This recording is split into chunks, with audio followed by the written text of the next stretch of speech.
Hey everyone, welcome back to my YouTube channel.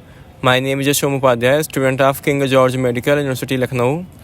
तो अभी तक ह्यूमन फिजियोलॉजी की जो एक सीरीज चल रही थी, लगभग मैंने आपको उसमें 100 क्वेश्चंस की प्रैक्टिस कराई थी। तो आप लोगों के डिमांड पे आप लोगों का डिमांड था जैसा कि मैं फिजिक्स और केमिस्ट्री के भी जो क्वेश्चंस हैं उनकी आपको प्रैक्टिस कराऊँ, ताकि जो आपकी प्रिपरेशन है और इम्प्रूव हो सके और आपकी जो प्रिपरेशन है बेहतर हो सके पहले से। तो आप लोगों का काफ़ी अच्छा रिस्पांस था जो मैंने बायोलॉजी की क्वेश्चंस की प्रैक्टिस कराई थी। तो उसी को देखते हुए मैं आपको आज की जो वीडियो है इसमें मैं आपको फिजिक्स के क्वेश्चंस की प्रैक्टिस कराऊंगा। मैं अल्टरनेट डे पे ना केवल फिजिक्स ही बल्कि फिजिक्स और केमिस्ट्री दोनों के जो वीडियोस अल्टरनेट डेज पे डाला करूँगा, ताकि आप लोग जो है अच्छे से क्वेश्चंस की प्रैक्टिस करते रहो। और साथ ही साथ जो थियरी आप लोग है, चाहे जो भी आप बुक रेफ़र कर रहे हो, चाहे आप NCERT से पढ़ रहे हो या फिर आप जिस भी बोर्ड से आप थे, चाहे यूपी बोर्ड हो, चाहे जो भी आप बोर्ड हो ICSC, तो अपना जो आप लोग 11-12 की जो भी आप बुक है उसको चाहे आप रेफ़र कर रहे हो या फिर कोई कोचिंग आपने ज्वाइन किया है, आप जहाँ से भी थियरी अच्छे से पढ़ो, उसके बाद फिर क्वेश्चंस की प्रैक्टिस करो। तभी आपको पता चलेगा कि जो आपने पढ़ा है वो आपको कितना आता है, कितना याद है। सिर्फ पढ़ने से कुछ नहीं होता है। जब तक आप क्वेश्चंस की प्रैक्टिस नहीं करोगे तब तक आप खुद को इवैल्यूएट नहीं कर पाओगे कि आप में कितना इम्प्रूवमेंट हुआ। आपने जो टॉपिक पढ़ा वो आपको समझ में आया कि नहीं आया, वो तभी आपको समझ में आएगा जब आपने क्वेश्चंस की प्रैक्टिस करोगे। अगर आपसे क्वेश्चन हो रहे हैं तो समझो कि हाँ, आपका जो कॉन्सेप्ट है क्लियर है। अगर नहीं हो रहा है तो आपको उस टॉपिक को फिर से पढ़ने की ज़रूरत है। तो अब चलते हैं यहाँ पे। आज लगभग मैं आपको 20-25 क्वेश्चंस की प्रैक्टिस कराऊँगा। ऐसे लगभग मैं आपको 100 से अभी फ़िलहाल एक 100 की सीरीज चलेगी। 100 क्वेश्चंस के बाद फिर आगे मैं देखूंगा जैसा आप लोगों का रिस्पांस होता है उस पर फिर आगे मैं फर्दर वीडियोस बनाऊंगा फिर। तो सबसे पहले जो पहला क्वेश्चन देखते हैं। सबसे पहले क्वेश्चन में क्या बोल रहा है कि the instrument that measures the record to the relative humidity of air. जो एयर होता है, एयर में जो रिलेटिव ह्यूमिडिटी को किस इंस्ट्रूमेंट के थ्रू मेजर करते हैं, बेसिकली इसमें पूछना चाह रहा है। तो ऑप्शंस एक बार देखते हैं। ऑप्शंस में पहला है कि हाइड्रोमीटर, सेकंड है हाइग्रोमीटर, थर्ड है लैक्टोमीटर, फोर्थ है बैरोमीटर। तो इसका पहले का जो फर्स्ट ऑप्शन होगा, इसका पहले का सेकंड ऑप्शन सही है। क्या है? हाइग्रोमीटर। जो हाइग्रोमीटर होता है उससे एयर में मौजूद जो रिलेटिव ह्यूमिडिटी है उसको मेज़र करते हैं। उसके बाद सेकेंड क्वेश्चन में बोला है कि which of the following pair of physical quantity have same dimensions. इसमें दो फिजिकल क्वांटिटीज़ दी गई हैं, उसमें आपको बताना है कि कौन से जो डायमेंशंस हैं सेम फिजिकल क्वांटिटी है, जो जिनकी डायमेंशन सेम होती हैं। तो आप एक बार खुद से देखना, वीडियो को पॉज कर लेना, इसके बाद खुद से अपना आंसर जो है आप सेलेक्ट कर लेना। उसके बाद जब मैं आंसर बताऊँगा तो आप मैच कर लेना अपना। तो देखो मैं आपको सीधा आंसर बता रहा हूँ कि जो सेकंड होगा, सेकंड का थर्ड ऑप्शन सही है, वर्क और एनर्जी। जो वर्क और एनर्जी होती है इसका जो डायमेंशन होता है ये होता है mL/T-2। ठीक है। तो जो डायमेंशन फार्मूला इसका होता है एनर्जी और वर्क डन का, वर्क डन इक्वल टू क्या होता है, फोर्स इनटू डिस्प्लेसमेंट होता है। तो उस हिसाब से आप इसका जो डायमेंशन फार्मूला इसको निकाल सकते हो। और इसका जो डायमेंशन फार्मूला होता है वर्क एनर्जी का mL/T-2। और अब आगे देखते हैं थर्ड क्वेश्चन में। थर्ड क्वेश्चन बोला है कि the instrument for measuring intensity of earthquake. Earthquake का मतलब भूकंप होता है। जब अर्थक्वेक आता है तो उसकी इंटेंसिटी को कौन से इंस्ट्रूमेंट के थ्रू मेजर करते हैं, तो उस इंस्ट्रूमेंट का नाम बताना है। तो काफ़ी अच्छा क्वेश्चन है, पूछा जा सकता है और पूछा भी गया है कई बार एग्जाम्स में। पहला ऑप्शन है एडियोग्राफ, सेकंड है पेंटाग्राफ, थर्ड है इर्गोग्राफ एंड फोर्थ है सीज्मोग्राफ। तो इसका थर्ड का कौन सा ऑप्शन सही है? थर्ड का फोर्थ होगा, क्या होगा, सीज्मोग्राफ। सीज्मोग्राफ के थ्रू जो है अर्थक्वेक की इंटेंसिटी को मेजर करते हैं। उसके बाद फोर्थ क्वेश्चन में क्या बोल रहा है? फोर्थ क्वेश्चन में क्या है कि the atmospheric air is held to earth by. जो एटमॉस्फेरिक है वो किसके थ्रू, हेल्ड का मतलब रोके हुई है, किसके थ्रू? तो पहला ऑप्शन क्या है, gravity, winds, clouds and rotation. Fourth is rotation of the earth. तो फोर्थ का कौन सा ऑप्शन सही है? फोर्थ का होगा ग्रेविटी। ठीक है। उसके बाद फिफ्थ क्वेश्चन देखते हैं। फिफ्थ क्वेश्चन बोला है कि the time period of second pendulum. जो सेकंड पेंडुलम होता है, सेकंड पेंडुलम का टाइम पीरियड क्या होता है? तो सेकंड पेंडुलम का टाइम पीरियड क्या होता है, 2 सेकंड। ये सब देखो ऐसे ही डायरेक्ट थ्योरेटिकल क्वेश्चन जो है सीनेट के एग्ज़ाम में पूछे जाते हैं। कोई बहुत हार्ड एंड टफ क्वेश्चंस नहीं पूछे जाते हैं, सेम एक एग्जैक्ट पैटर्न होता है। इसके अभी मैं आपको फिर कुछ दिनों के बाद जब प्रीवियस ईयर के क्वेश्चंस सीनेट के कराऊंगा तो आपको समझ में आएगा कि जो क्वेश्चन होता है उसका लेवल क्या होता है। नहीं तो जो 2022 का क्वेश्चन मैं अपलोड है मेरे चैनल पे, आप उसको जाकर देख सकते हो, तो आपको ये भी पता चल जाएगा कि उसका लेवल क्या होता है। उसके बाद 6 क्वेश्चन में क्या बोला है कि amount of water vapour in the atmospheric is measured in the term of. तो इसका क्या ऑप्शंस देखते हैं, humidity, droplets, smoke and all of the above. तो 6 का कौन सा ऑप्शन सही होगा, 6 का क्या होगा, फर्स्ट ऑप्शन ह्यूमिडिटी। उसके बाद अब देखते हैं 7th क्वेश्चन। 7th क्वेश्चन बोल रहा है कि which conservation principle is applicable in the case of the motion of the rocket. जो रॉकेट का मोशन होता है, रॉकेट के मोशन में कौन सा जो है वो मतलब प्रिंसिपल एप्लीकेबल है। तो ऑप्शंस देखते हैं। ऑप्शंस में बोला है कि conservation of mass, second is conservation of charge, third है conservation of momentum and fourth है कंजर्वेशन ऑफ एनर्जी। तो देखो जो 7th होता है, 7th क्वेश्चन है, 7th क्वेश्चन में न्यूटन्स का थर्ड लॉ जो है एप्लीकेबल है, कंजर्वेशन ऑफ लीनियर मोमेंटम। ठीक है, जो थर्ड लॉ किस पे बेस्ड है, न्यूटन का third law, conservation of linear momentum. तो इसका जो कौन सा ऑप्शन सही है, 7th का थर्ड ऑप्शन सही है।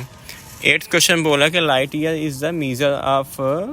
जो लाइट ईयर होता है, लाइट ईयर उसको लाइट ईयर से क्या मेजर करता है। तो ये देखो जो क्वेश्चन है 2022 में पूछा गया था एंड 2023 के सीनेट के एग्ज़ाम में पूछा गया था। 2 बार लगातार क्वेश्चन आया है, तो इस बार भी देखो आने के चांसेस हैं, क्योंकि जो सीनेट का एग्ज़ाम होता है इसमें जो क्वेश्चन होते हैं रिपीटेड होते हैं। तो इससे लाइट ईयर से क्या मेजर करते हैं, लाइट ईयर से डिस्टेंस को मेजर किया जाता है। उसके बाद 9th क्वेश्चन में बोला कि the temperature which has the same reading of both Fahrenheit Celsius scale.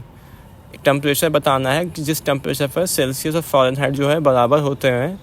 तो इसका सही ऑप्शन क्या होगा, -40 डिग्री सेल्सियस। -40 डिग्री सेल्सियस पे जो मतलब टेम्परेचर होता है फ़ारेनहाइट का डिग्री सेल्सियस का क्या होता है, सेम होता है। उसके बाद 10th क्वेश्चन में क्या बोला है, 10th क्वेश्चन में बोला है कि the bottle of soda lime is grasped by neck and swung briskly in a vertical circle near which portion of the bottle do the bubbles collect. तो इसमें बबल जो है कहाँ पे कलेक्ट होगा, तो देखो जो बबल होता है वो उसके कहाँ पे, नेक के पास में कलेक्ट होता है। तो इसका कौन सा ऑप्शन सही है, थर्ड है। ये उतना इम्पोर्टेंट क्वेश्चन नहीं है, बट हाँ एक बार आप देख लो। अब 11th क्वेश्चन देखते हैं। 11th क्वेश्चन में क्या कह रहा है कि the angle in which A cricket ball should be hit travel maximum horizontal distance. तो देखो जब जो प्रोजेक्टाइल मोशन होता है, प्रोजेक्टाइल मोशन में एक होता है हॉरिजॉन्टल वेलोसिटी होती है, एक होती है वर्टिकल वेलोसिटी। तो आपको हॉरिजॉन्टल वेलोसिटी में बताना है किस अगर एंगल पे फेंका जाए कि जो मैक्सिमम होगी, जो बॉल होगी वो मैक्सिमम ट्रैवल करेगी। तो इसका जो काफ़ी अच्छा क्वेश्चन है, बहुत बार पूछा गया एग्जाम्स में। तो इसका सही आंसर क्या होता है, 45 डिग्री हॉरिजॉन्टल। अगर आप 45 डिग्री हॉरिजॉन्टल में इसको फेंकते हो तो मतलब चाहे जो भी हो तो मैक्सिमम डिस्टेंस ट्रैवल करेगी। और इसके बाद देखते हैं 12 क्वेश्चन में। इसको आप जो ट्रेजेक्टरी मोशन होता है z = tan theta into x minus theta upon 2 cos theta into x square. तो वहाँ से जो होता है एंगल आता है कितना, 45 डिग्री। तो आप उसको उसे देख सकते हो, बट आपके लिए बस इतना, आपके लेवल में बस इतना ही है कि कितना, 45 डिग्री। उससे ज़्यादा आपको नहीं जानना है। अगर एग्जाम में पूछेगा तो बस इतना ही पूछेगा, कितना किस एंगल पे फेंकेंगे। तो आपको 45 डिग्री याद रखना है। अब 12 क्वेश्चन में पूछा है कि as we go from equator to north pole the value of g acceleration due to gravity। जब हम नॉर्थ पोल से जाते हैं, जब हम इक्वेटर से पोल पे जाते हैं, नॉर्थ पोल पे, तो जो acceleration due to gravity small g की वैल्यू क्या होती है। तो ऑप्शंस देखते हैं क्या क्या बोला है। ऑप्शंस में बोला है कि रिमेन द सेम, सेकंड है डिक्रीजेज, थर्ड है इंक्रीजेज एंड फोर्थ है नॉन ऑफ द अबव। तो जब हम इक्वेटर से नॉर्थ पोल पे जाते हैं तो जो एक्सेलरेशन ड्यू टू ग्रेविटी की जो वैल्यू होती है 12 में, वो क्या होती है, इंक्रीज होती है, बढ़ती है। इसको आप ऐसे समझ सकते हो कि जो W = होता है mg होता है, ठीक है।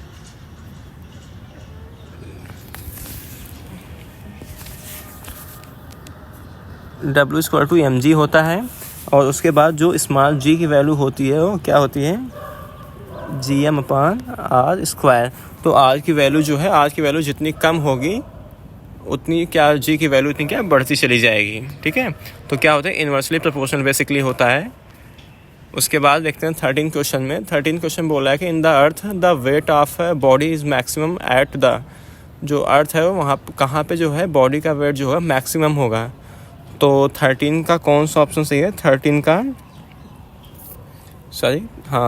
का क्या होगा, 13 का फोर्थ ऑप्शन जो है सही होगा।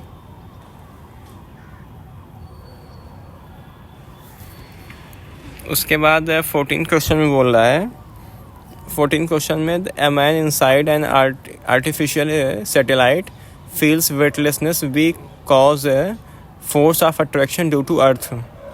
तो ऑप्शंस में देखते हैं, 0 at the place is balance by the force of the attraction due to moon equal to the centripetal force and non effective due to particular designs of the satellite. तो 40 का कौन सा सही है, 14 का फर्स्ट ऑप्शन सही है, 0 at the place. 15 question बोला है कि ozone layer above the surface of earth provide shield against, जो ओजोन लेयर पाई जाती है अर्थ के ऊपर वो हमारी किस से प्रोटेक्शन करती है, किस रेज से प्रोटेक्शन करती है। ऑप्शंस देखते हैं एक बार। ऑप्शन से बोला है कि एक्स रेज, सेकंड है यूवी रेज, थर्ड है गामा रेज एंड फोर्थ है इंफ्रारेड। तो आप सबको पता है किससे करती है, अल्ट्रा वायलेट रेज से। ये भी काफ़ी बार पूछा गया, आई थिंक ये 2022 का क्वेश्चन है। तो आप इसको ध्यान से देख लेना, क्वेश्चन जितने हैं बहुत इंपॉर्टेंट सारे क्वेश्चन हैं। इसी तरह थ्योरेटिकल क्वेश्चन जो है एग्जाम्स में आपके पूछे जाएंगे। 16 क्वेश्चन बोला है, stone is dropped from the roof of a house towards the ground, the kinetic energy of the stone will be maximum. अगर कोई एक मान लो बॉल है, बॉल को अगर किसी छत के घर के छत से गिरा रहे हैं नीचे ज़मीन पे, तो कौन आपको प्लेस का नाम बताना है जहाँ पे उस बॉल की जो है काइनेटिक एनर्जी क्या होगी, मैक्सिमम होगी। काइनेटिक एनर्जी आपको पता है, आप लोगों को पता होगा K होता है हाफ mv²। तो अब आप उस हिसाब से आप ऑप्शन एक बार देखते हैं। तो ऑप्शन बोला कि just after the dropped, when it is just half away, and third में बोला कि just before the touches the ground, and fourth में है when it touches the ground. तो 16 का कौन सा ऑप्शन सही है, 16 का थर्ड होगा, just before the touches the ground. मतलब ग्राउंड को टच करने से जस्ट पहले जो होगा उसकी वेलोसिटी क्या होगी, मैक्सिमम होगी। 17 क्वेश्चन में बोला है कि which of the following properties is generally found in non metals. आपको यहाँ पे कुछ प्रॉपर्टीज़ दी गई हैं, आपको बताना है कि कौन सी प्रॉपर्टीज़ है जो नॉन मेटल में पाई जाती है। पहला ऑप्शन क्या है, ब्रिटलनेस, सेकंड है कंडक्टिविटी, थर्ड है डक्टिलिटी एंड फोर्थ है मैलेबिलिटी। तो नॉन मेटल्स की प्रॉपर्टी क्या है यहाँ पे, ब्रिटलनेस। उसके बाद है 18 क्वेश्चन में देखो आपको मैच करने वाला क्वेश्चन है। इस तरह के क्वेश्चन पूछे जाते हैं, आजकल नया पैटर्न चला है। तो आपको जो है ऑप्शंस को मैच, मतलब आपको जो प्रोसेस है, चेंजेस हैं, तो उसको आपको मैच करके बताना है। तो देखो इवेपोरेशन का क्या होगा, लिक्विड इनटू गैस। तो लिक्विड इनटू गैस, तो ए में फर्स्ट, तो आप देखोगे ए में जो है फर्स्ट का सिर्फ एक ही ऑप्शन में है, कौन सा है, पहला ही ऑप्शन। तो देखो ऐसे क्वेश्चन करने का मैं आपको ट्रिक बता रहा हूँ। इसमें 4 ऑप्शंस में से एक ऐसा ऑप्शन होता है जो सबसे जो सब में से अलग होता है। तो आपको उस ऑप्शन को ढूंढना है। सबसे पहले आपको उस ऑप्शंस को मैच करना है कि वो किससे मैच कर रहा है।